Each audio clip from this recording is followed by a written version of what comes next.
So today I have with me Briana Whitlock, and so welcome, Briana. Thanks for Thank you. spending some time with us. Do you want to just kick off and say a little bit about the sector you're representing today and your background to start us off? Sure. I work in corporate sustainability communications, more on the consulting side, and I do a lot of helping FTSE 100 and FTSE 250 companies with their corporate sustainability reporting. We also have a few global clients as well, and the idea is that we very much see reporting as one of the elements of the ladder towards better to managing sustainability better as a corporate. So if you do better reporting, then you're likely to do better in terms of your performance because you're more aware of some of the issues and challenges and opportunities. Likewise, the more you're driving internally creates a better opportunity for better reporting. So that's kind of where I'm focused now. And that's across kind of different channels, so digital, print, just trying to make it really appropriate for the different stakeholder audience and keeping in mind global best practice and all of that. So research and all that comes into it. And I originally came from the NGO sector, so my background's in international development and was very interested in just the way the world changes from the bottom up. So how people at a local level, resistance movements, civil society organizations, museums, NGOs, all these organizations in countries like South Africa or places where there's really a need for developing a new identity, kind of bringing that up from the bottom. Yeah. So that's been a really interesting mix with sustainability because obviously that ties a lot into issues like human rights and doing corporate operations in developing countries and all of that kind of thing.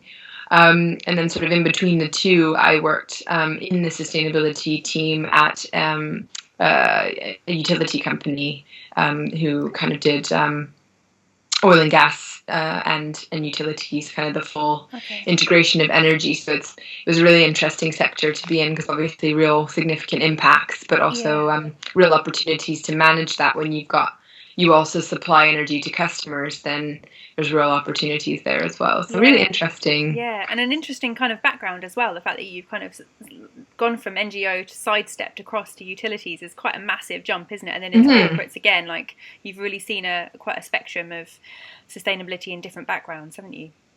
Yes, definitely. And I think one of the reasons that sort of happened was obviously, life and, things like that. But also I think I saw the real, my first job was in the charity sector and worked a lot with NGOs. And I saw a lot of opportunity.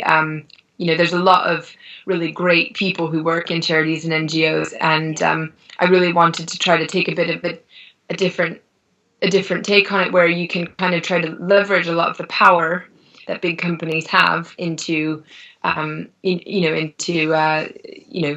the most of their responsibilities, but also the opportunities that come out of that. So, in terms of less of the kind of preaching to the choir kind of a thing and trying to really drive change through businesses. Yeah, so that was one of the reasons you sidestepped. Is that what you Yes. said? Yeah. Yes. Yeah.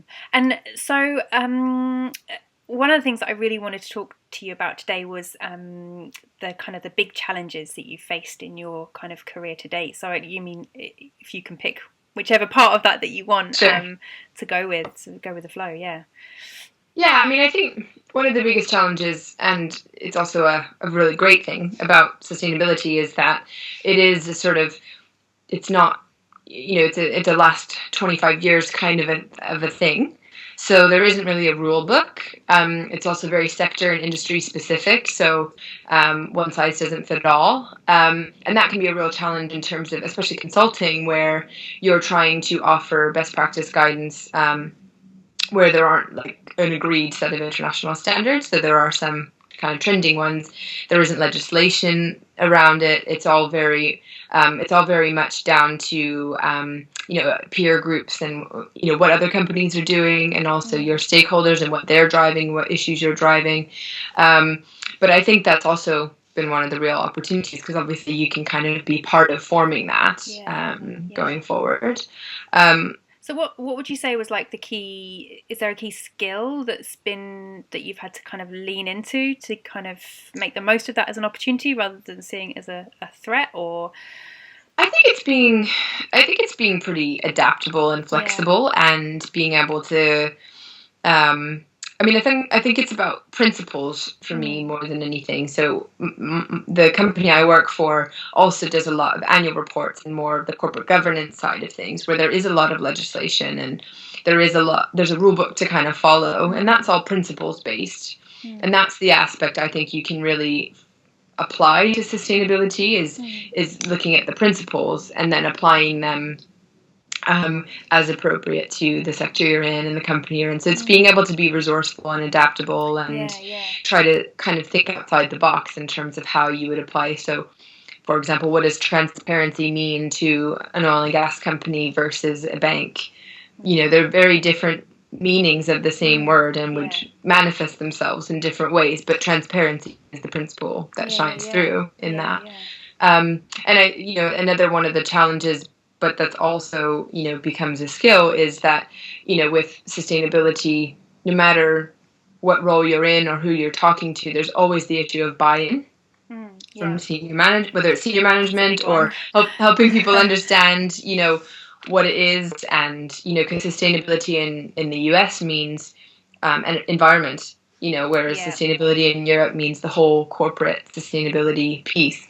CSR, even all these different names for it, yeah, yeah, yeah. but I think so that therefore there's a skill needed around being able to really articulate the business case, doing your research, understanding the company, understanding the issues and the sector, and being a bit patient with the company, and not feeling like it's gonna, there's a lot of pressures on companies from a lot of different stakeholders who are wanting them to change right now.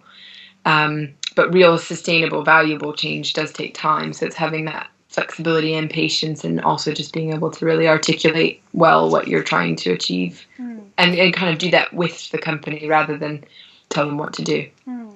And is there any challenges associated with coming in like an external perspective into like a very potentially quite tight knit large company? Definitely, Yeah, definitely.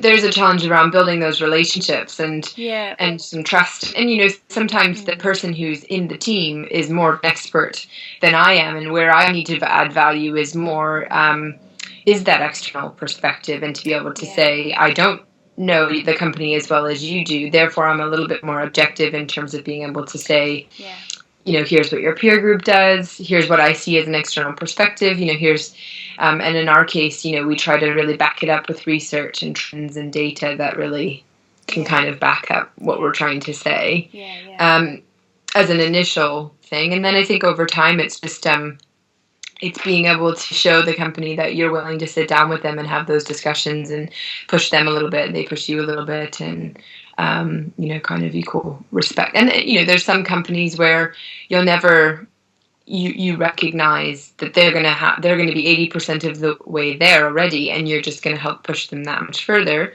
And then there's I work with a lot of first time reporters mm, who are just trying to do this for the first time. So they need you to offer a little bit more, but at the same time, yeah, you can't expect best practice, yeah, right yeah. away. And So that's the patience piece again, isn't it? That's yeah, the kind of exactly, yeah, yeah. exactly. And I can see in there's kind of an acknowledgement as well, like really acknowledging where they've done stuff that's great, even if it's not best practice, it's still a step in the right direction, kind of. Yeah, absolutely. Yeah. And I think that's another key aspect of sustainability that's really important. Just like with any goals, is having really measurable, achievable targets Mm, that the company is able to, even if they're internal ones initially, that the company is able to work towards, and then continue to move that bar forward. mm, awesome. And Yeah. so one of the things that I really wanted to ask you about was, this is kind of there's all of my work has a slant around women, and I don't know if there's anything that you feel it's important to say about maybe specific challenges to being a woman working in this sector, or yeah, anything like that. I actually think that what I found is interesting, is that most of the people that that I've been exposed to who work in sustainability, it's a real mix, and I've actually not really felt a real challenge in terms of my peer group around that. I don't think that really it doesn't really seem to matter a whole lot in terms of getting a job. I haven't felt that, and it might be because I'm not particularly at a senior enough level maybe for that to feel that pressure as much, at my age maybe as well, but I haven't actually really felt that pressure. So I think that's interesting that sustainability is really accessible to everyone. I think there will be some specializations obviously within sustainability where there might traditionally be more of a male or female tilt, maybe, I don't know, maybe safety, for example, or procurement or supply chain. I've seen a little bit more of a male tint in that area, and then more of a female towards the HR employee engagement side. But for the most part, I don't really notice it, which is probably a good thing. Yeah, definitely. Where maybe you would see it maybe a little bit more is that is the kind of corporate senior management piece where that back to the buy-in thing. I do find that a lot of times the senior management that you're working with, there is that a lot of corporates have more of a male tilted senior management. Yeah. But does that in any way affect? Because I know you said buy-in was one of the major challenges you talked about. So does the fact that there's kind of a maybe more of a bias towards males in that like that kind of area, does that make it harder to get buy-in or easier, or is there I don't necessarily think so. I think I just mean that you would maybe get a little bit less practice gaining buy-in from female senior management. Yeah. Okay. Yeah. So but there's no. I don't think necessarily that it would inherently be more difficult. I think there's senior management, it tends to be just a harder bunch anyway, because there's tradition there. There's a lot of been around for a long time. A lot of the time, and there's a lot of company legacy as well as their history in terms of where they've gotten to, and if you're introducing new ideas, that can be hard for anyone. But I don't actually feel gender plays a huge role for me. I'm actually lucky enough to have a female boss, and I've had a really great mix of management myself as well, so I feel lucky in that. Cool. Okay, so let's move it on then, if gender doesn't play a huge role, and talk a little bit about some of the lessons that you've kind of learned on your journey through, and maybe some of the advice that you would give somebody starting out in sustainability. I think related to the challenge of sustainability being fairly new and varied, and there's loads of different areas that you can really get involved in. One of the challenges, and again, opportunities, I always try to see challenges as having both sides, but is that you can really be broad and generalist with sustainability, and you can be really focused. And I don't, I think it's up to the individual, and I don't think you have to decide that straight away, but there is a point where you start to wonder whether, should I focus on reporting and communications of sustainability, or, should I be focused on a particular aspect of that? A personal interest of mine is around human rights in the supply chain piece, the labor issues. I would be less, obviously I think the environmental side is really important, but there are other people who really focus on that skill set. So I think one of the lessons I've had is just in terms of keeping that front of mind and making sure that I maintain a broad level of understanding and technical knowledge. But then if I really want to choose an area, that I want to become a little bit more specialized in, to kind of start to move toward that at some point, or kind of maintain that so that it's not lost in case an opportunity specific to that were to come up. That's kind of interesting. So keeping your knowledge up to date with as a generalist, and holding on to or getting clear on what that thing would be if you decided you did want to go off on a specialist.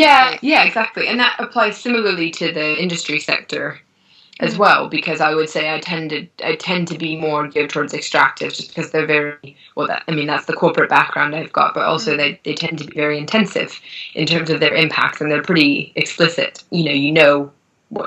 most people could name what kind of social and environmental impacts an extractive company might have. But actually, I have found it's really interesting to start looking at the sectors where there's a bit more of an implicit impact. So, what do legal services firms need to be worried about from a sustainability perspective? What do banks, and that gets more into the interesting world of business ethics and managing your people and skills development and their role in economic development and all of that. So.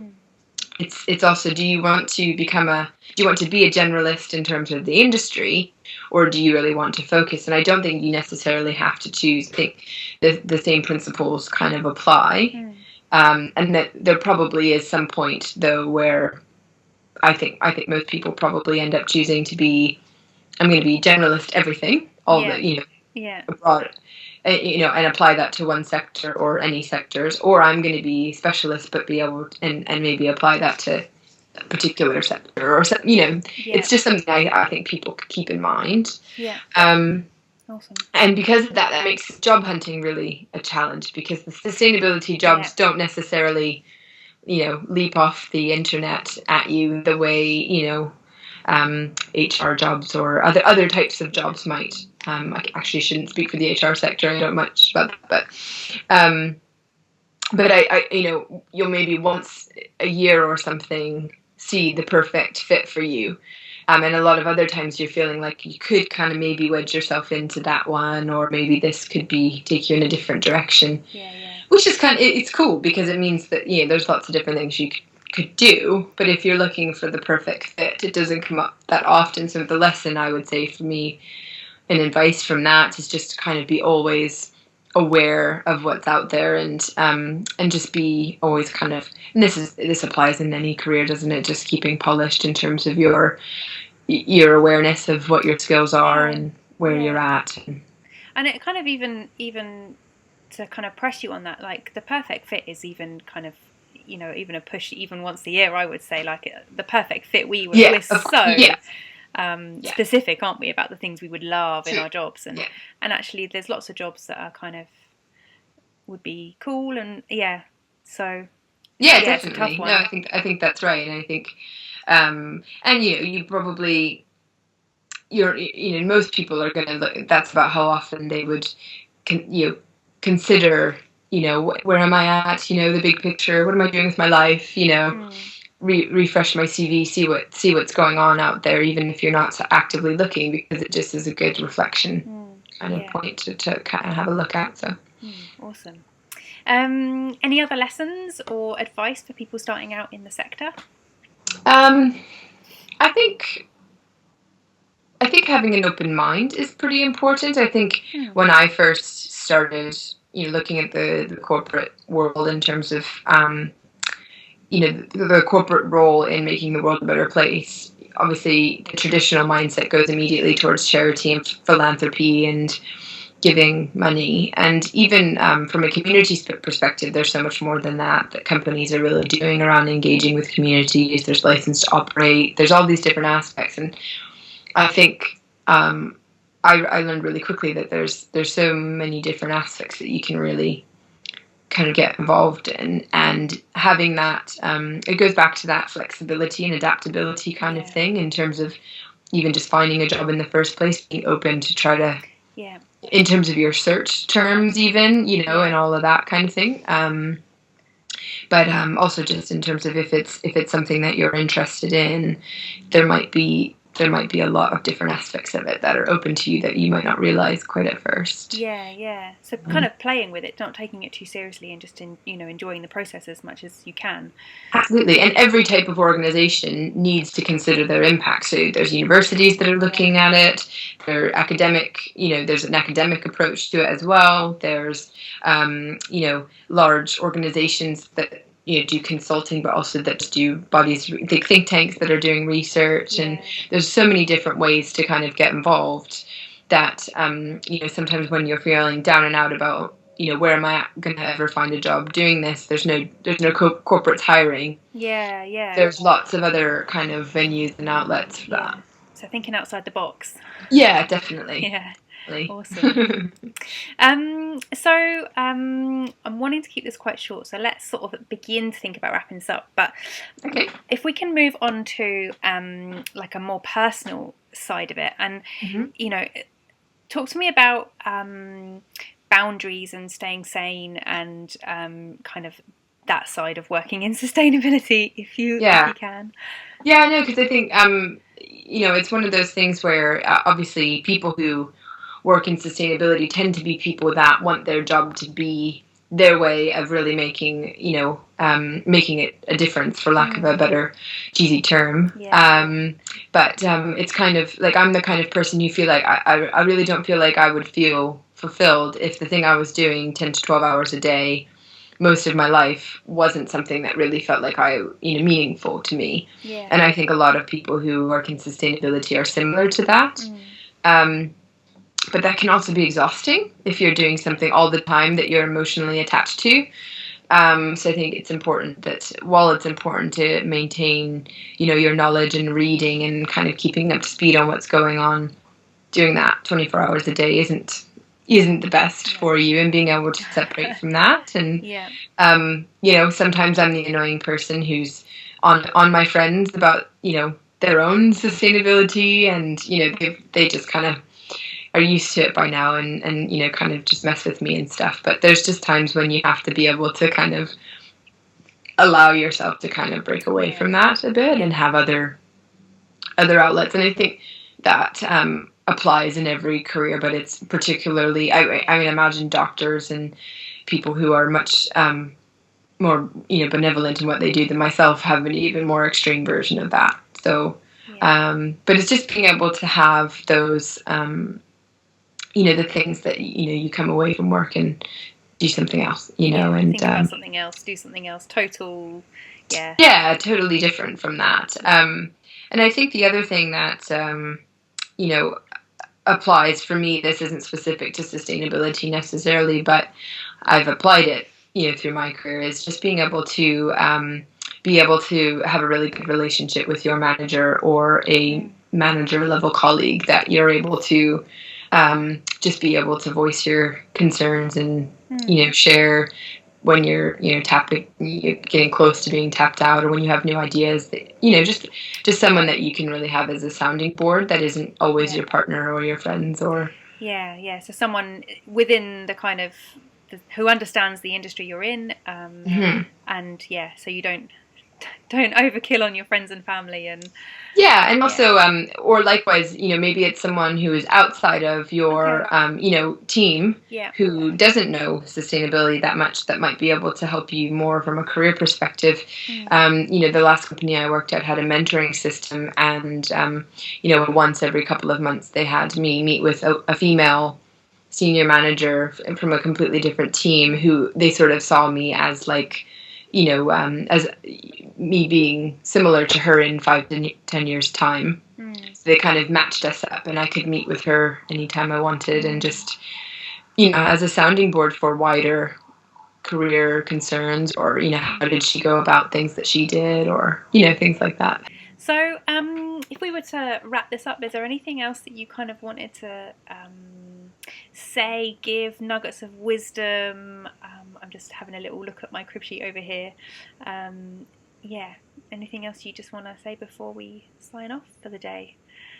I guess along the lines of what we were just talking about in terms of like the sanity piece, I think likewise you can also get so wrapped up in what you're doing that you forget why you do it, and the fact that you are doing it because you think it's important and you're passionate about it. And I think so sometimes it's just about stepping back and going back to the fundamentals and the basics of and especially in corporate communications, there can be a lot of people that there can be a lot of pressure to just make a company sound better than they are, or just to kind of really polish the communications, when actually it's really about driving change. And so it's finding ways to really remind yourself of that and bring yourself back to that sometimes. Not lose the bigger picture. Yeah, yeah, Not get so exactly. swallowed up in everything, and And there's great ways of doing that. There's always really, cute videos online, or there's, particularly inspiring companies that you'll go back to and think, gosh, they really get that. That's the kind of company I want to be working for, or, driving companies to be like, and finding those little points of inspiration. Yeah, and I also really like the idea of finding individuals as well who are doing like insanely inspiring things as a way of kind of pushing yourself to kind Yeah, of stay on track definitely. and not get stuck in the I don't know if I can, and yeah, really stretch. So And there's actually, there's more leadership in companies doing sort of things like that as well. I don't know if you've heard of the B team, but there's this team of senior leaders in big companies from all over the world who have kind of gotten together to tackle to kind of leverage the power of their companies, but also their personal inspiration and their kind of charisma to drive change in other ways. And that can be inspiring as well, as to see people like Richard Branson and people like that really kind of inspire people in that way. So. Yeah, and leveraging their power. Yeah, Yeah, exactly. nice. I always like the quote from Spider-Man. Have you seen that film? I don't know. Go on. Where Peter Parker's uncle says to him, "With great power comes great responsibility." Yeah. And that for me is corporate sustainability. Yeah, absolutely. Nice one. So, thank you so much for giving us your time tonight, and I really hope that that was useful for everybody watching. So, over and out from Briana and myself. Over and out. Bye.